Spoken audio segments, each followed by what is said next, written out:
think this has been the most interesting record for us because we've had breaks between almost every leg. So we've had like a month to adjust, which has been really interesting. So we do have a few months before we do an Australian tour. But I like to think of it that like we're done.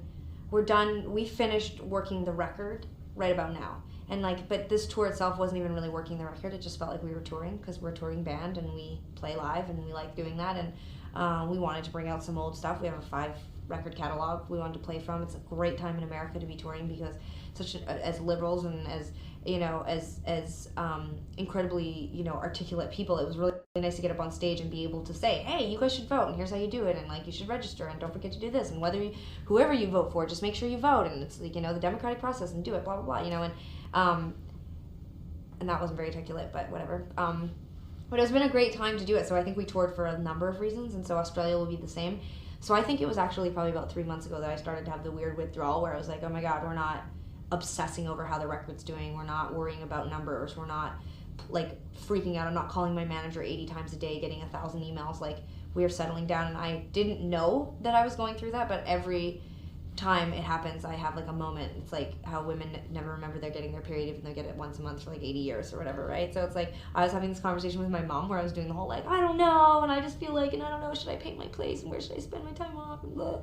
And my mom was like, hey, you do this every time, like it's just, you're done, that's what's going on right now, you're just freaking out because the next thing is on the horizon but you don't know exactly when it is, and you guys are so wired all the time that you're just starting to unravel a little bit, like just chill out, and I was like, oh yeah, that's right, and I felt so much better, and then I got my period. It was good.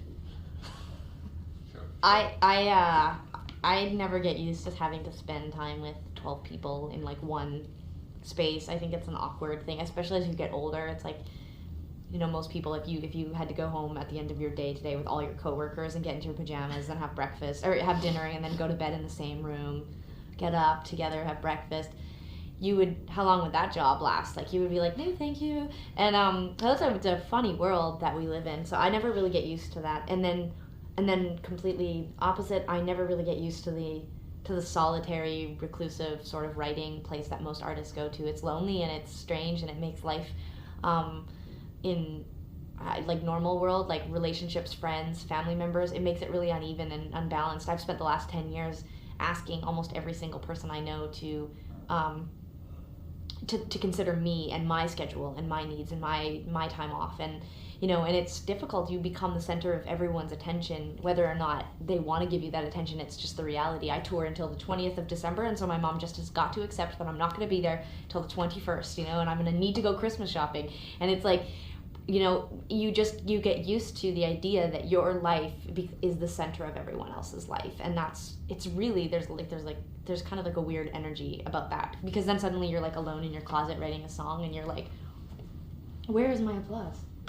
Where is my tour manager? Where's my caterer? Where's my food? Like you're just sort of like, there's these really crazy extremes in our world. So I think what Tegan was saying too is pretty accurate. We've had this kind of like a lot more of a balance this year, like taking some time off and then touring and then off and touring. So instead of freaking out for like 2 months, you freak out for a day. Yeah. And then you're just like, okay, it's fine, I only have 22 more days and then I gotta go back out on the road, so I'm just gonna enjoy it, and you just get into a rhythm right away. And it just seems like easier on family and friends and partners that I think we're getting better at it. A little better, yeah. It's good. Well, enjoy. Really do No. it. Does it really, I mean, I think though that if you're an artist that you're mysterious and don't do interviews and like you do one press junket and whatever, fine, don't talk about your sexuality, it's not important. Sarah and I are so like verbal and so communicative with our audience that it is part of who we are. If we all of a sudden were like, hey, we're not going to talk about anything personal anymore, it would change us. It would change the music, it would change our relationship with our audience. So there's nothing wrong with that. I could leave this interview and be like, you know what, I'm done. No more interviews, no more personal questions. I want to get up on stage, I want to rock out with like blue lights, backlit, like, like I saw the Strokes once and they didn't turn the lights on once and I was like, cool. If we want to do that, it's absolutely our prerogative. But while we are being so blatantly candid and open with our audience, it's a double-edged sword, because you cannot all of a sudden be like, well, I don't want to talk about my sexuality. That's what we do. And we're not stage. talking. I always tell people, like, it's a fine line between privacy and secrecy. Like, again, my mother was married and had children. She did not walk around. People go like, are these your daughters? She's like, I don't really want to talk about that, because the implication would mean that I had sex with someone of the opposite sex, and we made these, and I don't want to talk about it. That would be absurd. It would be absurd. But so you can say, like, people ask me all the time, are you dating? And I'll be like, oh, I'm not, or whatever. Or they'll try to ask me questions that I think go beyond what I need to say. But to publicly acknowledge that I am a gay person, I think it's, again, I can't say it enough. Until it is just nothing, until there are not like people being, who don't have the same rights as the next person based on sexuality, I have to. I don't feel like I can hide it. And it would be hiding it. Not talking about it to me is hiding it. That's just what it is. In our position. In our position. Yeah. I mean, definitely there's something about getting up in front of like 50 people with low expectations. That's really easy. Like if you don't suck, it's like, wow, we did that. That was a success. And as you get, I mean, God, some kids probably have seen us play now 100 times. You know, you want to. It's hard to stay. It's hard to stay fresh. You know, when you're playing the same music and you're the same people and you have the same band, and there's a tendency to follow a pattern in a show. Play 3 songs, talk a little bit, play a couple more songs, introduce the band. You know, like it's tough. It's not like we're reinventing the wheel. But I do think that some of my favorite concerts, what I love, and it's not a lighting show. Like I saw Madonna and I like cried, and there's the screams and the horse and everyone's screaming, and I was just like, that's a great show. I love this show. But some of my most favorite shows are when there's something, when you realize that this is an organic moment happening in front of you. It may never happen again, and you are experiencing something with everyone. And it's not an individual moment. It's not like you're experiencing it alone. You're experiencing it with a group of people, and that's truly, I guess, just spit like half of my lunch out. It's truly what's remarkable about organic experience. An organic experience just happened. No, but it's a truly remarkable experience when you sort of realize that you're I don't know, you're having like goosebumps with like 1,000 people or something like that. And so that doesn't happen every night. That's impossible. But sometimes I look at the audience and I think, especially now that we have a lighting show, I'm like, we just made them get goosebumps. Like, you know, like you'll think like this is or I'll look at their faces or something and I'll think to myself like, oh my God, we're having a moment for the audience, like with the audience. And that's I think what it means to have a good show. And there was a woman who was Elliot Roberts, Neil Young's manager, who signed us. She was with them at that point, so she's been seeing us live now for 10 years. And she came last night to our show and saw the lighting show that we've been talking about, because we were uncomfortable with it initially, the idea that we were taking ourselves up another level. Would that in fact take us one step back from our audience, you know? And she came up afterwards and was like totally honest. She's like, I was not okay when I heard that you guys were doing a lighting show, but it was perfect because it was still employed enough of the intimacy that you guys have in your show, but it also took it to another level. And there were these like very much like these moments where you felt the goosebumps. And it's not, we didn't have any rehearsals with a lighting guy. He does something different every night, and there's potential that like, you know, he will do something different every night in different songs, and like he just wings it, and every night it's amazing. And I think that takes time and experience, and I don't think that day one we could have come out of our high school, okay, we're Tegan and Sara, we're going to play a show and had a lighting guy. You know what I mean? The audience would have been like, this is a band all of a sudden, you know, and you don't care about them. You're just there to see the show. I think our audience really cares. And I think even if this is the first time you've ever heard of Tegan and Sara, when you go to a show, you can feel that energy around you, so you automatically buy into that too. You realize that, yes, during 19, we will blow your mind with the thing and that and blah and like crazy, and you freak out, and then I'm going to tell you a story about, you know, something terribly embarrassing and ridiculous that happened to me, and all of a sudden we're brought right back into the living room again, where it's like, oh yeah, we're right there. And I think that takes time, you know, learn how to do that, and it just happened over 10 years, and it's finally here. Like we can get a horse on stage. It's ready. We're ready to do it. Good luck with that. Yeah. Of course, yeah. I think we learned really early on that there was an incredible power, and there was also incredible comfort. Like when I look down into the front row, there is always familiar faces. There is this online forum. There is this community of Tegan and Sara fans, music fans. Really, they're fans of lots of the same bands. It's what they have in common, and they come early to the shows and line up hours and hours and hours before necessary to socialize with one another. You know, to talk about music, to talk about their lives. They buddy up and they, you know, carpool, and they drive around the country, and they see us play, and they stand in the front row, and they understand what makes a good Tegan and Sara show. You know, when we were in Europe, they hand out flyers before the show. You know, Tegan and Sara like when you clap above your head after a song. You know, Tegan and Sara like it when you listen to their stories and you only cheer afterwards. Don't yell at them while they're telling the story. And it's like explicit detail about how to enjoy a Tegan and Sara show. And to be honest, they're right. The more the more that the further we've got along in our career, the more things that need to happen for us to have an amazing show. But when it happens, I think it is an amazing show because it isn't just music. It is the stories. It is getting to know us. It is the culture and the history and the interaction with the audience, and we really care. And everyone says that, but and maybe everyone else is being truthful too, but we really care about our audience. I really care about their experience. I want them to have fun. I'm not pleased when I hear that things don't sound good or when there's feedback, and not because it annoys me because I want it to be perfect, but because I don't want them to not have fun. It's a lot of money, and I understand that. We've gotten to a point in our career where things like concert tickets we come by concert tickets easily. I can call up a promoter, I can call my manager and be like, beg, plead, do anything, I need to see this band. Most people can't do that. Most people have to stand in line or go on the internet and enter the access code and go through the questionnaire and go to will call and pick up tickets, and it's irritating and it's hard, but it's also part of the process and it's part of the journey to see the band that you love. And I want to make sure once they get into that venue that they have a good time. And so I think Sarah and I have proactively stayed in touch on the forums and stayed in touch in terms of giving them content and updating our blogs and doing these weird TV shows. And it all seems very self-indulgent and narcissistic probably to someone who doesn't understand. But for someone who really understands Tegan and Sara band culture, they know that TeganandSaraBanter.com makes a lot of sense. We tell a lot of funny-ass stories, and we don't tell them a lot, or we don't tell them repeatedly. So when you hear a story that's really funny, it's probably the only time you'll ever hear it live because we don't like to repeat stories. And so that site makes a hell of a lot of sense if you really think that we're funny and interesting. And if you don't, you can still listen to the music. I mean, it's not like they're not mutually exclusive, right? That's right, context, right? One interaction. I never take credit for.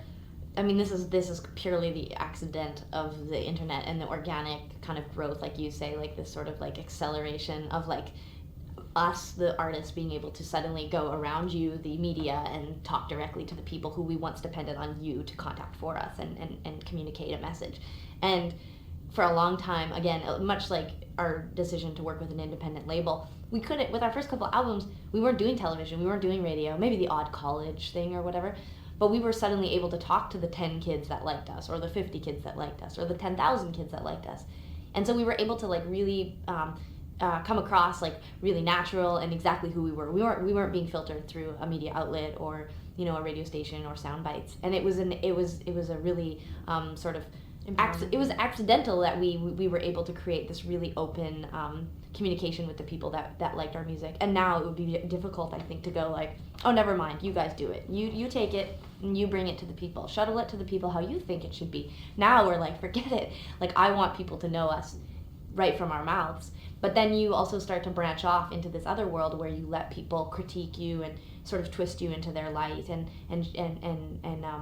now it's like we have all of that. If you really want to just watch us pontificate on our YouTube channel and act weird and spazzy and whatever, you can do that. And if you want to read something in like the New York Times, like we have that. So it's great because there's like all these different perspectives. Yep. And in a weird way, like going to the majors was sort of maybe not as traditional. Like it wasn't like we didn't really have a choice, to be honest, without getting all boring and details. It was like Vapor Records really retained the rights to decide who was going to be the distributor for the record, and they're the ones who ultimately decided to take it to a major label. And the only say we really had was which major we would be okay with. And so it's kind of a funny circumstance because I'm not totally sure that my vote would have never been to go to a major label. And so I'm very happy with Sire. And actually I really loved working with Sanctuary and ultimately BMG and Sony because they were partnered with Sanctuary in the United States at the time. People are people. If you like music, I don't care if you're working for a major or an independent label. And like Tegan was saying, when you have an infrastructure, especially the internal organization, having great people to work for you on the outside, dealing with radio people or whoever. I mean, it almost doesn't matter now who the label is, as long as they're good people. Seems like something. Sire. Well, thank God we were able to have the foresight not to sign to a major when we were 18 years old. We were twin or 18-year-old twin lesbian Canadian girls, like, you know, like that would have, like, you know, been marketed in a way that would have destroyed all credibility and substance behind our music. So we were absolutely ready to navigate a relationship with a but I major actually label. kind of remember when we first started looking for a record deal with our independent record, and it wasn't like we had major label interest. No one was interested in us. The only label that was actually interested in us was Vapor Records, and it was Neil Young's imprint out of California. Like 3 people working in the office. There was like trains and a giant poster of Devo, and we were like, these are the only people that cared about us at the time, and we were like, this feels like a good fit. It's super casual. They're talking long-term career goals, that kind of stuff. I don't know what would have happened if, like Tegan said, maybe we would have been exploited or turned into something that was embellished. We never went and solicited that world. We just never did. There was just no interest. Nobody was coming to us, knocking on our door. Well, no one was coming to us, but most bands don't have anyone come to them. You know, you go out and play and do this stuff. We just never, that wasn't even in our vocabulary. It was nothing. We'd not aspire to fame and fortune. We'd just fallen into this career of making music. It felt like all of a sudden we were getting paid to do something we thought was kind of cool. And it's that kind of naive of us that we just entered into this business not really knowing anything. But because we weren't going after major labels, and because we weren't aspiring to be famous and rich in 2 seconds, we didn't have a lot of people around us trying to push us or taking from us. We just had a few really great people down in California that wanted to put records out for us, so we had to learn a lot, and we took care of ourselves a lot. We didn't have management for the first couple of years we were putting out records, you know, and that to me now, like, I don't even know how, like, I remember this trip where we flew down to the States and did some shows, played Letterman, and then we went to Japan. We didn't have management, like, and I'm like, we didn't have visas. Like, I can barely function now, and I have a whole team of people around me and 10 years of knowledge on that trip, and I'm still like, we did it because, I mean, you do it, you sink or swim. And I think now that we're on a major label, it's okay, like, because we do have, as you said, we've had this grassroots career, we've created this relationship with our audience, we have a very, very, like, good understanding of business and our business specifically and how our organization works, and we've created so many walls around us so that no one is taking advantage of us. You know, we hand over finished records. You know, while I respect a lot of the people that we work with outside of our little circle, like, be it, you know, label people or you know, publishers and even our own band and organization, the fact is that when I'm writing a song, I'm going to be doing it in a room alone, or maybe with Sarah, but I'm not going to be doing it with a group or a crowd, with them giving their insight. That's just going to, you know, really screw it up, I think, because it's going to stop being my voice. It's going to start being everyone else's voice. And I think Sarah and I have proved after 10 years with, you know, continued success that it's our voices, like, when it comes to the music and when it comes to the marketing of that music. And so some people would call us control freaks, but I just think it's our vision. We love it. When you love something, you want to, like, you know, you're not going to take your kid out to the mall and just, like, let someone really cool looking or really interesting who has a great idea raise your kid for you. You know, they're yours. It's your baby. You want to be in charge of how it ends up going out into the world, and I think that's how we look at our music. I mean, we don't own it, but it's still, we love it, and we want to take good care of it. You have to be able to, the people that are going to succeed in this new industry are people who are going to look at their audience and decide what is a reasonable number, you know, that you put in marketing, or how many records. Don't make, you know, 50,000 records if you know realistically you only sold 12,000 of your last one. You know, like, just keeping everything not so bloated, you know. And when Tegan and I were starting out, we would literally make these cassette tapes, and we would make, like, I don't know, a box. What was in a box? Like 60? Because we were like, well, we could sell 60 of these puppies, and we would, like, take our box of cassette tapes, and we'd be like, $1. We never made more than we knew we could sell, and that's how we approach, you know, the actual, you know, like, product part of the industry. But the truth is still about songwriting. Yeah, and not much has changed for our band. Our model definitely is the model people are using now, but even back when people still cared about records, and I mean, we never made any money off of record sales. I was just saying in the car on the ride here, I mean, we've been making records for 10 years, and we have never recouped, because the costs are so huge. In America. Yeah, in America. Like, I mean, it's just so huge, like, here, the amount of money and how big it is and budgets, and you have to make your money elsewhere. And really, we've been so lucky because we were forced to make our money touring. We have an amazing relationship with our audience, and we have the flexibility to do so many different things because we aren't so constrained by, you know, this, like, as Sarah said, bloated industry that sometimes takes over an artist's career. And I think that, like, one thing that has stayed consistent in the past 10 years is our budgets are really reasonable. We're always being streamlined. You know, we always have an objective for a tour. We want to get to this level.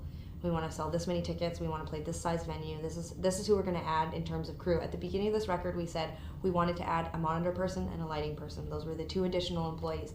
And this record has done so amazing, and we could have definitely hired more people than that, but we stuck to that, and I think that's how we've remained successful. And again, because we've been able to stay happy and healthy and fed and successful, we're able to keep a really great relationship with our audience, because we're not trying to take advantage of them. We're not trying to double dip and re-release something with like an extra bonus track or a different cover so we can make extra money. I mean, the industry's it's always having to recreate itself, but I think with Sarah and I, we just naturally are recreating ourselves with each record, and there's no pressure on us to perform more than what we've set out for a record or a tour cycle or whatever.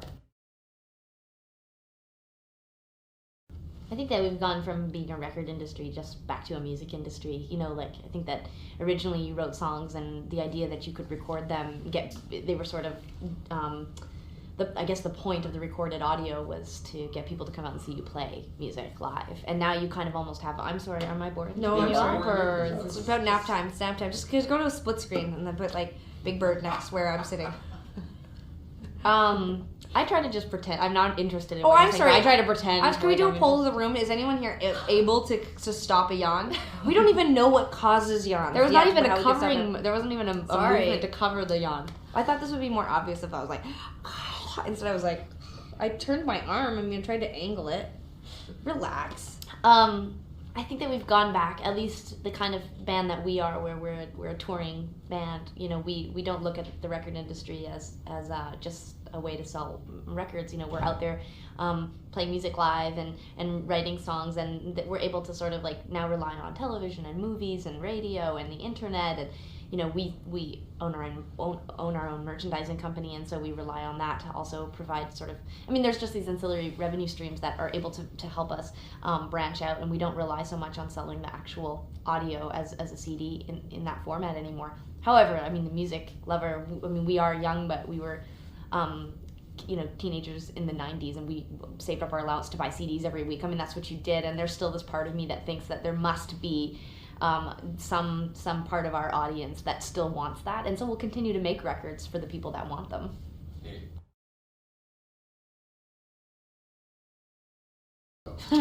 Yeah, typically we would continue on. When you're building your career and you're just kind of coming up, you kind of don't have the luxury of taking time off, because you're paranoid and terrified that everyone will forget you.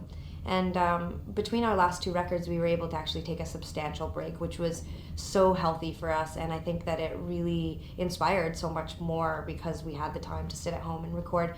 And I think with the con record cycle, as Sarah said, it's been over a year since we started the actual touring and rehearsal part of it. But we were making the record last January, so it's been a year and a half really of working consistently. So it's really nice to be able to take time and write, and we've been able to do that all year. It's unlike other records where we just toured the whole time. We were able to take a month or 2 off here and there, and that's like kept us in a creative place, which is to me the best thing that we've achieved with this record, which is allowing ourselves to not just burn out, take a long break, and then write songs because it's time to go back to work. It's like when I finish a tour, I actually feel like we've only been out for 3 weeks, and I can't wait to be done in 2 days because I'm going to get to write songs, rather than how I was years ago where I was like, I am going to smash my guitar and just avoid music for a month because we've been out for 6. So I think we're getting into a healthier rhythm with old age. We actually started working pre-production for this album in June of last year. So it's been, I guess, we didn't actually officially start a tour until July, but it's been over a year now, and we generally tour anywhere between 13 and 16 months on an album cycle. But we're gonna switch it up, and we're really in songwriting mode, so we're gonna take some time off to continue songwriting for the next record.